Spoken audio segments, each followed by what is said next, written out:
안녕하세요. 청소년 상담사 송광민입니다. 오늘 부모교육 3차 시 교육을 진행하게 되었습니다.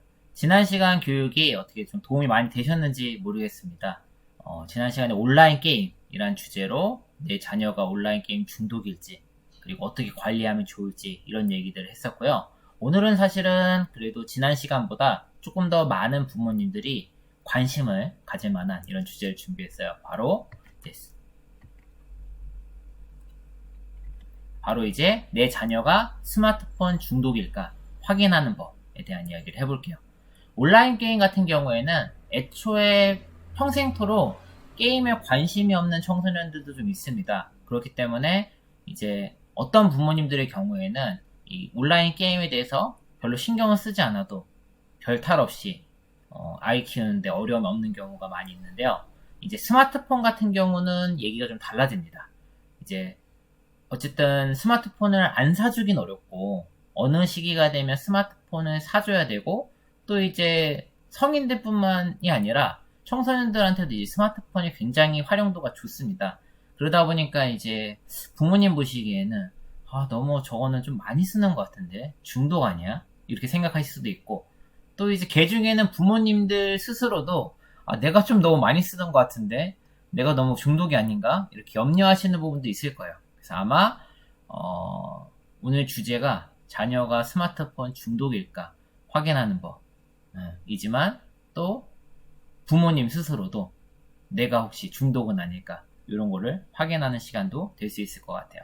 물론 이제 스마트폰 중독에 대한 개념이나 피해 이런 것들에 대한 얘기도 같이 섞어서 될 테니까 오늘 이야기도 관심 가지시고 봐주시면 좋을 것 같고요.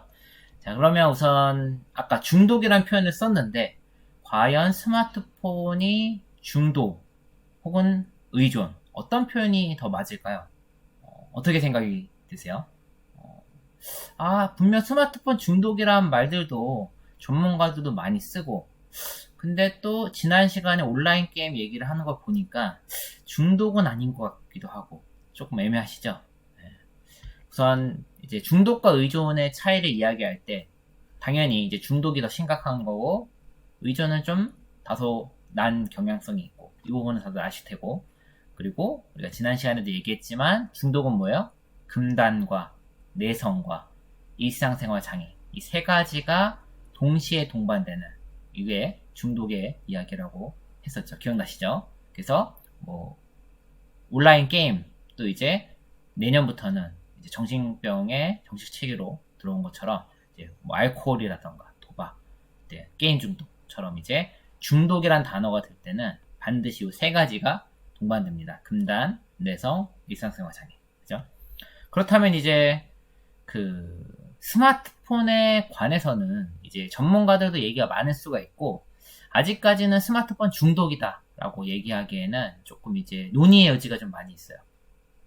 앞으로 몇 년 후에는 이것에 대한 얘기도 바뀔 수도 있겠지만 일단은 지금 현재는 계속 논의 중이고 그리고 이제 전 청소년 상담사로서 이제 청소년을 자녀를 둔 부모님들에 대해서 이제 이 스마트폰에 관련된 주제로 이야기를 하고 있지 않겠습니까? 그러다 보니까 이제 청소년 분야에서는 어떻게 쓰느냐 그래서 청소년 분야는 중독보다는 과의존이라는 표현을 좀 더 많이 씁니다. 그래서 이제 내 아이가 과의존인가요 아닌가요? 혹은 이제 과의존을 예방하려면 어떤 식으로 부모가 개입을 하면 좋을까요? 이런 것들에 대한 주제로 얘기를 하기 때문에 오늘 시간도 이제 중독일까라는 주제로 했지만 결국 이제 과의존에 대한 얘기를 해보려고 합니다. 네, 좋습니다. 자, 스마트폰 과의존 개념부터 좀 간단하게 설명을 드리고 넘어가도록 할게요. 자, 과도한 스마트폰 이용으로 스마트폰에 대한 현저성이 증가하고 이용 저절력이 감소하여 문제적 결과를 경험한 상태를 가리킵니다. 중요한 개념은 세 가지. 현저성, 이용 조절력, 문제적 결과예요. 현저성이라는 게 뭐죠? 다른 여타의 활동에 비해서 현저하게 그 활동을 많이 하는 거죠. 뭘? 스마트폰을. 그러니까 이제 청소년들이 생활하다 보면 뭐 집에서 가족들과 어울리기도 하고 학교도 가고 그리고 이제 친구들과도 어울리고 뭐 숙제도 하고 시험 공부도 하고 뭐 여러 가지 놀이들을 할 텐데 그런 여러 가지 활동들에 비해서 현저하게 스마트폰 이용이 많이 하는 거죠. 그럼 당연히 이제 그로 인한 어려움들이 생길 텐데 당연히 그럼 이제 뭘 해야 돼요? 이용 조절력. 내가 스스로 이제 스마트폰을 이용하는 시간을 줄이려는 노력을 해야 될 텐데 이런 이용 조절력이 감소한다. 그죠? 그러니까 이제 계속 현저성이 증가된 상태에서 이제 변화되지 않지. 스마트폰을 줄이려는 게 이용 조절력이 감소해서. 그럼 이제 이용 조절력이 감소되지 않으면 결국 뭐예요? 그로 인해서 문제적인 결과들. 스마트폰을 현저하게 많이 사용한다. 그것도 지속적으로 오랜 기간 동안 이용 조절력을 감소시키지 못한 상황에서 계속 그러한다. 라고 하면 그로 인해서 여러 가지 문제들이 생겨날 수 있겠죠. 신체적인 문제도 있을 수 있겠고 대인관계라던가 학교생활 여러 가지 가정관계들 그죠? 그런 문제적 결과들을 경험한 상태 이것을 이제 스마트폰 과의존 네.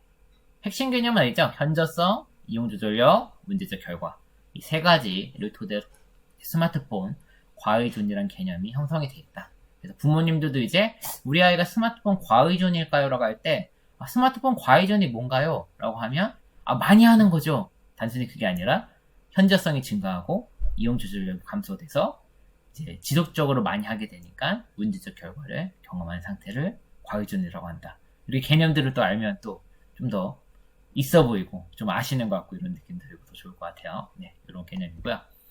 자, 그렇다면 이제 스마트폰 과의존이 미치는 영향, 네, 좀 구체적으로 짐이 자녀분들이 경험하시는 경우도 있고, 내가 많이 쓰시는 경우에 부모님 같은 경우에도 경험하실 수도 있고, 뭐 여러 가지 상황들이 있을 수 있겠는데, 자, 그런 것들을 이제 먼저 살펴보면, 자, 크게 세 가지 심리적 영향과 관계 행동적 영향과 신체적 영향, 이 세 가지 영향을 미친다. 크게 물론 그 여러 가지로 나뉠 수 있겠지만 크게 세 가지 카테고리로 이제 영향을 미친다라고 보시면 좋을 것 같아요. 자, 먼저 첫 번째 심리적 영향을 살펴보면 어떤 것들이 있을까요? 자, 일단 기본적으로 이제 스마트폰의 의존이 심하면 내가 스마트폰을 못했을 때 접속을 못하면 일단 1차적으로는 짜증이나 신경질이 납니다. 내가 스마트폰을 해야 되는데 내 주변에 스마트폰이 없어. 그럼 이제 뭔가 짜증이나 신경질 같은 그런 기분이 들고요. 예를 들어 이제 밥을 먹는데 옆에 스마트폰이 없어. 화장실을 가는데 스마트폰이 없어. 내가 오늘 학교 가는데 깜빡하고 스마트폰 놓고 갔어. 이런 상황에 이런 마음이 들 수 있겠죠. 그리고 이게 잠시만요. 그리고 이제 지속적으로 나타나게 된다면 이제 우울과 불안과 초조함 이런 것들이 이제 생겨나게 된다. 네, 그렇게 보시면 되겠죠. 그럼 이제 우울과 불안과 초조감이 발생하게 되면 이것이 좀 지속하게 되면 심리적 불안정과 충동적 행동, 그죠? 네, 이런 것들이 나타날 수가 있겠고, 그리고 이제 현실 구분 장애, 현실과 가상생활을 구분하는데 어려움이 생기는 이런 문제들도 더 심해지면 나타날 수 있어요. 처음에는 단순히 짜증 신경질이었지만 이게 계속 반복되면서 우울감이라던가 불안 이런 것들로 발견하고 그런 것들이 지속되면서 이제 심리적 불안정과 충동적 행동, 현실 구분 장애 이런 것도 생길 수 있다. 그러다 보니까 이제 우리가 ADHD, 주요 우울 장애, 사회공포증, 강박장애, 우울증 과의존 등 공존질환이 발생할 수 있다. 공존질환이라는 표현은 쉽게 얘기해서 이제 스마트폰 과의존을 위한 어려움들과 이런 아까 얘기했던 문제들이 공통적으로 같이 일어난다. 공존질환이라는 건 여러 가지 정신적 어려움들이 공존, 같이 있다라는 표현이라고 생각하시면 됩니다. 그래서 일단 이런 것들과 같이 동반해서 나타날 수 있다. 그래서 이제 스마트폰 과의존이 이런 ADHD나 이런 것들을 직접적인 영향을 준다라고 할 수는 없지만 그래도 이제 같이 발생하면서 추가적으로 문제가 발생할 수 있는 여지도 생길 수 있다라고 보시면 좋을 것 같습니다. 두 번째로는 이제 관계행동적 영향입니다. 관계행동적이라면 보시는 것처럼 이제 또래 관계라든가 가족 내, 학교 내, 선생님들 여러 가지가 있겠죠. 자, 우선 당연히 첫 번째로 제일 심각한 부분 온라인 게임에서도 얘기했었죠. 가상 세계에 대한 몰입. 그럼 이제 가상적 대인관계 지향이란 말로 설명을 했었었는데 이런 것들이 발달하게 되면 일상적 대인관계가 악화됩니다. 사회성이라는 거를 제가 들어서 얘기했었죠. 사회성이라는 게 유전과 환경에 의해서 그리고 중학교 시절까지 계속해서 발달되면서 나타나는 건데 이제 가뜩이나 낮은 사회성이 이제 학교 관계, 학교 내에서 또래 관계를 통해서 이제 계속 어울리면서 대인 관계가 발달해야 되는데 가뜩이나 낮은 대인 관계 역량이 이제 더 퇴보하거나 악화되는, 그렇죠? 기억나시죠? 이런 어려움들이 생긴다. 그러다 보니까 이제 이런 것과 곁들여서 일탈적 행동, 아까 짜증, 화 이런 것들 있잖아요. 분노 이런 것들이 같이 동반할 수 있기 때문에 일탈적 행동, 될 말해 이제 폭력적이거나 혹은 충동적인 이런 것들과 같이 나타날 수도 있다. 결국은 이제 이런 부분들이 과의존에서도 심각한 폐해죠. 가상관계 대항적인 것들이 결국 사회성을 낮추고 대인관계 역량이 약화되고 결국 이제 고등학교 졸업하고 이제 사회에 나가야 될 시기에 너무 퇴화된 대인관계 역량 때문에 사회에 적응하지 못하는 이런 문제들이 발생한다. 이렇게 보시면 될 것 같아요.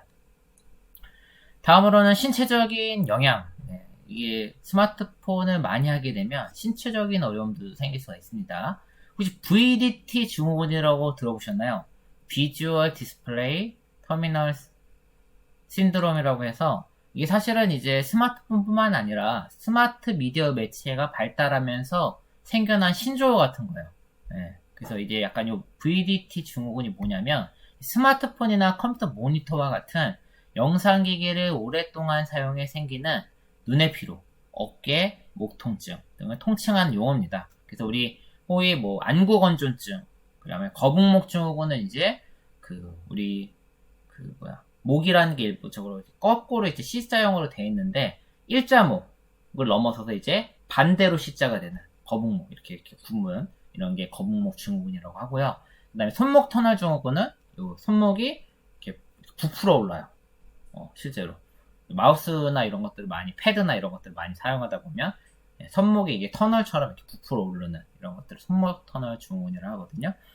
이런 것들을 통칭해서 VDT 증후군이라고 한다라고 생각하시면 돼요. 그러니까 약간 뭔가 이제 그 스마트 미디어 매체를 장기간 사용해서 나타날 수 있는 눈, 어깨, 목, 손 이런 것들에 생기는 신체적인 그런 문제들을 통칭하는 용어라 VDT 증후군이라고 생각하시면 좋을 것 같습니다.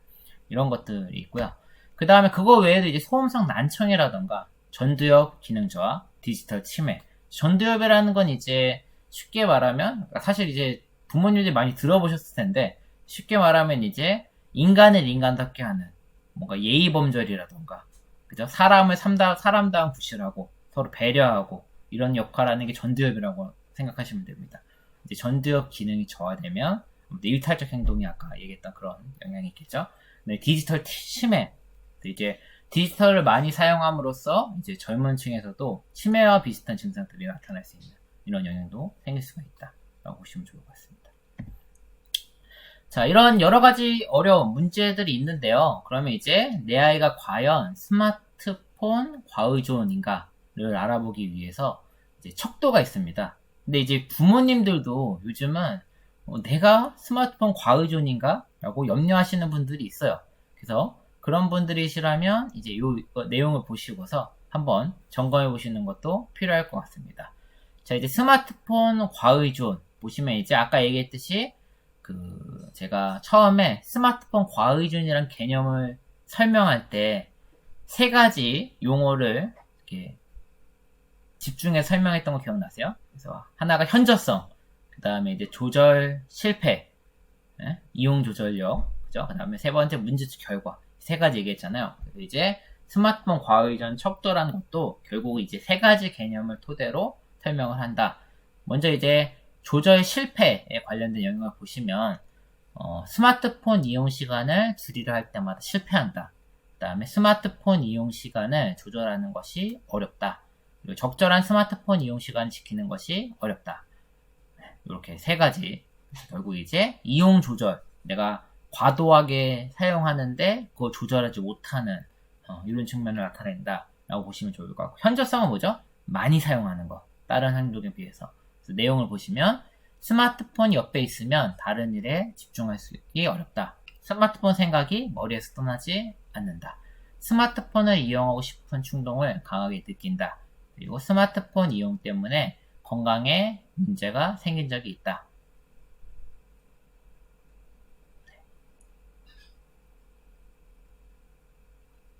일단 6번까지가 현저성이라고 보셔야 되겠네요. 그죠? 네. 일단 문제적 결과는 뭐예요? 네. 그리고 아까 얘기했듯이 현저성과 조절 실패로 인해서 생기는 것들.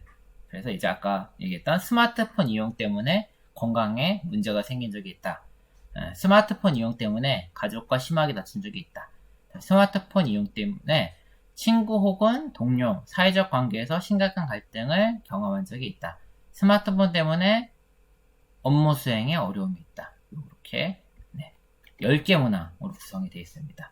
그래서 이제 이 10개 문항, 다시 말해 조절 실패, 현저성, 문제의 결과, 조절 실패 3문항, 현저성 3문항, 문제적 결과 4문항, 그죠? 이 문항들을 토대로 전혀 그렇지 않다 1점에서 매우 그렇다 4점까지. 그러면 이제 그 10점에서 40점 사이로 점수가 나오겠죠. 총점을 계산해서 이제 내가 과의존인지 아닌지를 체크를 할 수 있는 겁니다.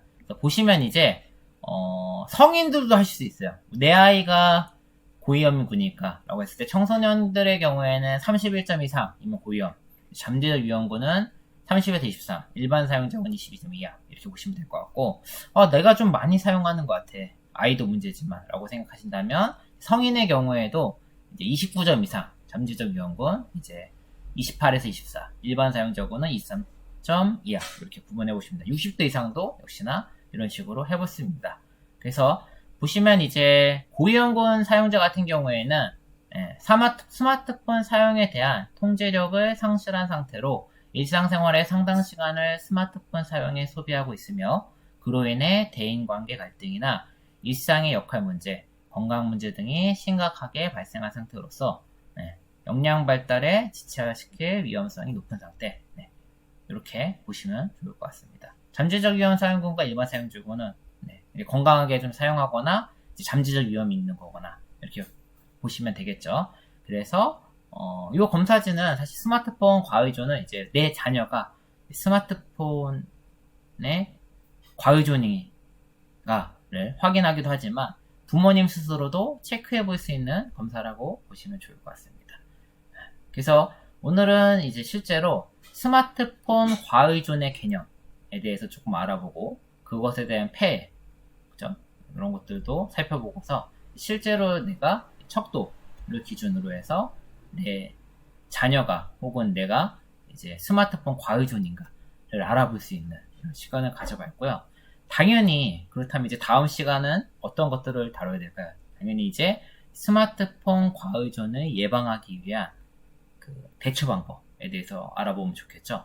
다음 시간에는 그런 주제로 이제 다시 한번 찾아보도록 하겠습니다. 오늘 영상이 좀 좋으셨다면 다음 영상도 기대해 주시고 또 많이 시청을 해 주시기 바라고요. 오늘은 교육은 또 여기까지 하도록 하겠습니다. 끝까지 시청해 주셔서 감사합니다.